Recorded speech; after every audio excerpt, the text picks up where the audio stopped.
Ayaw buntag mga pinanggang higala at tukwanon.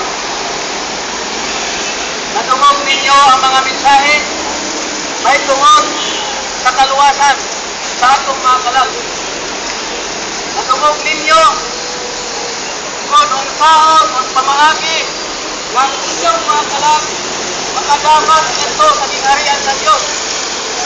Pag-itinahanglan na kita karon buhig pa magkahibalo na.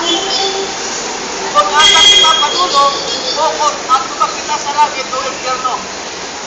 Kinahanglan nimo kana samtang ikaw buhi. Kinahanglan na ikaw mahibalo samtang ikaw buhi.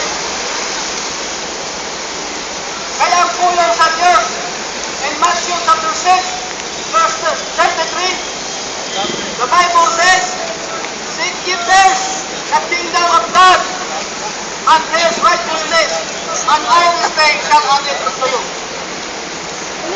Ang maong mensahe mga pinagdang higala ingon sa usa ka sugo gikan patong Ginoong Kristo.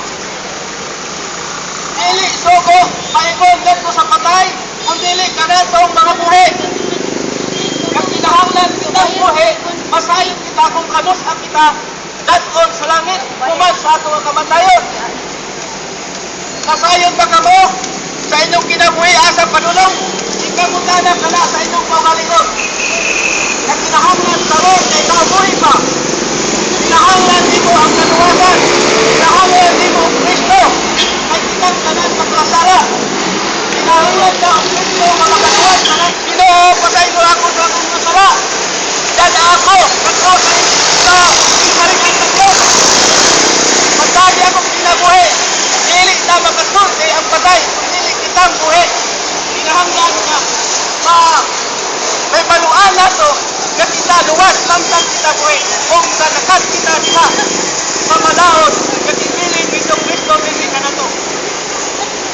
Nagaingon siya ang Diyos na nagtudlong ka na to kung unsaon sa kaluwas. In John chapter 3 verse 16, the Bible says,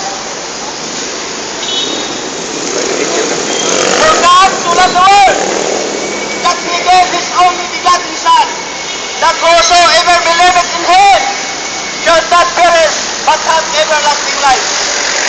Kaya gihikom mo sa Diyos ang kalibutan ni mao kita, mga pinanggang higala, nga tungod sa iyang dakong bugma kanato, iyang ihatag ang iyang bugtong anak na mao si Kristo aron sa pagluwas kanato. Dili nga kita dili luwason kadiha kang Kristo kung ikaw mutuo ikaw gayon paluwas.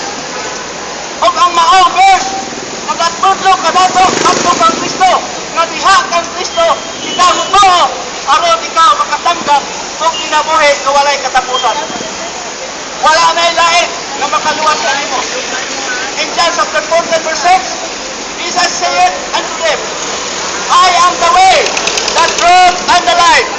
No man cometh unto the Father but by Jesus Christ.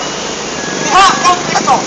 Kung muto ikaw, kung siya ang imong kasing-kasing karong buntaga, dawata si Kristo, ising personal mo manuluwas kung Ginoo sa tibok kong kinabuhi. Believe on the Lord Jesus Christ and thou shalt be saved. That's right, salamat.